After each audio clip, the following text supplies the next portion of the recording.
कहानी है हमारे हीरो जोंगताई की, जो कि एक डूबते हुए बच्चे को बचाने के लिए खुद ही डूबकर मर गया। इस वजह से जोंगताई की सोल गॉड ऑफ लाइफ से मिलती है, जहां वो अपनी आखिरी सांसें ले रहे थे। इसलिए वो अपनी सारी की सारी पावर जोंगताई को देकर उसे रीइंकारनेट कर देते हैं। जोंगताई का रीइंकारनेशन एक ऐसे इंसान की बॉडी में होता है जो कि बहुत ही ज्यादा कमीना था। उसकी प्यारी सी वाइफ को छोड़कर बाकी सब लोग ही उससे नफरत करते थे। जोंगताई उस प्यारी सी लड़की का इतना सारा प्यार देकर खुद से वादा करता है कि आज के बाद मैं इसे कोई भी परेशानी होने नहीं दूंगा, बल्कि मैं खुद को साबित करूंगा ताकि ये सब लोग मेरी इज्जत करें। तो इस कहानी की शुरुआत गॉड रन से होती है, जहाँ पर God of life and God of death एक दूसरे से फाइट कर रहे थे। इन दोनों के दरमियान होने वाली ये जंग काफी ज्यादा खतरनाक लग रही थी। लेकिन दोस्तों, आप लोग यही सोच रहे होंगे कि आखिर ये दोनों आपस में फाइट क्यों कर रहे हैं। तो मैं आप लोगों को बता दूं कि गॉड ऑफ लाइफ ने रीइंकारनेशन सिस्टम क्रिएट किया ताकि कोई भी इंसान मरने के बाद दोबारा से जन्म ले सके, जबकि दूसरी तरफ गॉड ऑफ डेथ ऐसा नहीं चाहता था। उसका मानना था कि एक चीज को मरने के बाद हमेशा हमेशा के लिए खत्म हो जाना चाहिए। इसलिए इन दोनों के दरमियान ये घमासान युद्ध हो रहा था, जहाँ पर गॉड ऑफ डेथ गुस्से में आते हुए अपने एक पावरफुल फॉर्मेशन को एक्टिवेट कर लेते हैं, जिसका इस्तेमाल करके वो थाउजेंड्स ऑफ स्वॉर्ड से गॉड ऑफ लाइफ पर हमला कर देता है। गॉड ऑफ लाइफ इस अटैक से खुद को बचाते हुए कहता है कि बस बहुत हुआ, अब मैं इस जंग को खत्म करने वाला हूँ। जिसके लिए वो वहाँ पर अपने डुअल ड्रैगन्स को समन कर लेते हैं। उनके ये ड्रैगन्स बहुत ही ज्यादा पावरफुल थे, जिसके बारे में गॉड ऑफ डेथ भी अच्छे से जानता था। इसलिए वो भी अपनी फाइनल फॉर्मेशन एक्टिवेट कर लेते हैं, जिसके अंदर से एक डिवाइन स्वॉर्ड सीधा इन्हीं ड्रैगन्स की तरफ आ रही थी। दोनों अटैक के एक दूसरे से टकराने की वजह से वहाँ पर एक बहुत बड़ा एनर्जी ब्लास्ट हो जाता है, जिसके वेव से टकराकर गॉड ऑफ डेथ की तो वहीं पर मौत हो गई थी। जबकि गॉड ऑफ लाइफ भी अपनी आखिरी सांसें ले रहे थे। वो अपने मैजिकल बॉल की तरफ देखते हुए कहते हैं कि क्या मेरे पास इतनी एनर्जी बची है कि मैं दोबारा से खुद को रीइंकारनेट कर सकूं। पर अपनी एनर्जी चेक करने के बाद उन्हें मालूम होता है कि नहीं, ये एनर्जी तो कम है, मैं इसका इस्तेमाल करके रीइंकारनेट नहीं हो सकता। यानी आज के दिन मेरी लेगेसी यहीं पर खत्म होने वाली है। वो अभी ये सब सोच रहे थे, तभी अचानक उन्हें वहाँ पर उड़ते हुए एक सोल दिखाई देती है, जिसे देखकर गॉड ऑफ लाइफ काफी ज्यादा हैरान हो गए थे। वो फौरन से जाकर उस सोल को ह्यूमन बॉडी में लाते हुए कहते हैं कि जोंगताई, तुम आखिर यहाँ पर क्या कर रहे हो। गॉड ऑफ लाइफ को सब लोगों के नाम याद थे। जोंगताई थोड़ा सोचकर बताता है कि मुझे तो बस यही याद है कि मैं एक बच्चे को बचाने की कोशिश कर रहा था, लेकिन शायद मैं ही डूबकर मार गया।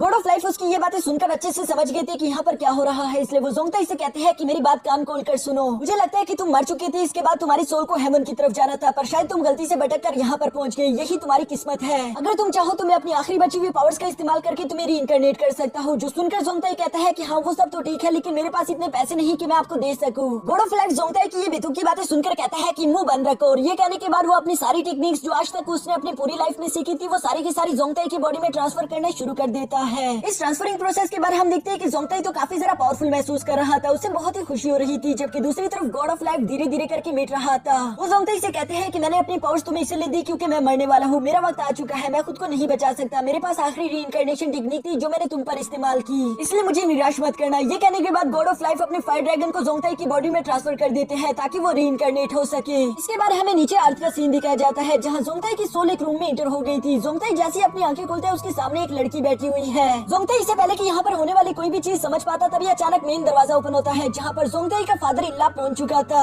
वो जोंगताई को एक पराई लड़की के साथ देखकर गुस्सा होते हुए कहता है कि आज तुम्हारी मेरी बेटी के साथ शादी है और उसके बावजूद तुम एक दूसरी लड़की के साथ अफेयर चला रहे हो। जोंगताई बेचारा यहाँ पर इससे पहले कि कुछ भी कह पाता, तभी अचानक वो साथ बैठी हुई लड़की एक्टिंग करना शुरू कर देती है, जो कि जोंगताई से कह रही थी कि तुमने मेरे साथ अच्छा नहीं किया। जोंगताई का फादर इन लॉ ये सुनकर और भी ज्यादा गुस्से में जोंगताई की पिटाई लगाना शुरू कर देता है। जबकि दूसरी तरफ जोंगताई बेचारा तो कहता रह गया कि मैंने कुछ नहीं किया, लेकिन उसकी बात कौन ही सुने। वो लोग यूं ही जोंगताई की पिटाई करते करते उसे मैरिज हॉल के बाहर ले आते हैं, जहाँ पर लोग दूल्हे को यूं पिटता हुआ देखकर हैरान होते हुए कह रहे थे कि आखिर दूल्हे की पिटाई क्यों हो रही है। जिस पर पास में ही खड़ा एक लड़का कहता है कि मैंने तो सुना है कि वो सब एक बहुत ही बड़ा कमीना इंसान है, अपनी शादी के रात भी एक पराई लड़की के साथ सो रहा था। ये जानकर तो वहाँ पर मौजूद सब लोग इस जोंगताई को बुरा भला कह रहे थे। जोंगताई उन्हें समझाने की कोशिश कर रहा था, पर कोई उसकी बात नहीं सुनता। तभी अचानक वो सब लोग एक साथ कहते हैं कि ये देखो, दुल्हन भी यहाँ पर आ गई। जो सुनकर जोंगताई उन सब लोगों को साइड पर हटाते हुए कहता है कि मुझे भी देखने दो कि मेरी दुल्हन कितनी खूबसूरत है। उसके ये कहते साथ ही वहाँ पर हम एक लड़की को देखते हैं, जो कि कैट वॉक करते हुए सीधा जोंगताई की तरफ आ रही थी। वो लड़की इतनी ज्यादा खूबसूरत थी कि जोंगताई को तो हार्ट अटैक आ जाता है। वो चिल्लाते हुए कहता है कि नहीं, मैं इस लड़की से शादी नहीं करने वाला। ये कहते हुए वो वहाँ से भागना चाहता था, पर कोई भी जोंगताई को भागने नहीं देता। तभी अचानक हमें जानने को मिलता है कि वो लड़की जोंगताई की वाइफ नहीं थी, बल्कि उन लड़कियों के पीछे एक और लड़की आ रही है, जो कि बहुत ही ज्यादा खूबसूरत है। उसके चलने का अंदाज, उसका चेहरा, उसके होंठ, सब चीजें बहुत ही ज्यादा खूबसूरत है। जोंगताई भी उसे देखकर हैरान हो गया था।